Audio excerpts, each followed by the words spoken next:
ଜୀବନର ଏକ କଠିନ ସତ୍ୟ।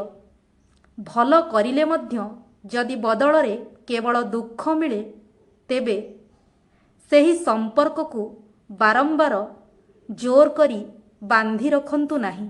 ମୋହ ତ୍ୟାଗ କରନ୍ତୁ। କାରଣ ପ୍ରତ୍ୟେକ ନିଜର ଲୋକ ଆପଣଙ୍କର ଭଲ ପାଇବା, ତ୍ୟାଗ, ମୂଲ୍ୟକୁ ବୁଝନ୍ତି ନାହିଁ।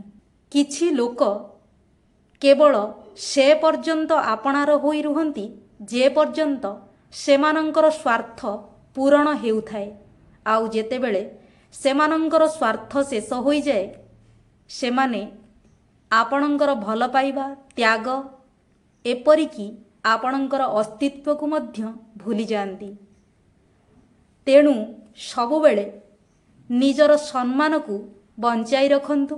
କାରଣ ଯେଉଁଠି ଆପଣଙ୍କର ମୂଲ୍ୟ ନାହିଁ, ସେଠାରେ ବାରମ୍ବାର ନିଜକୁ ପ୍ରମାଣ କରିବାର କୌଣସି ଆବଶ୍ୟକ ନାହିଁ।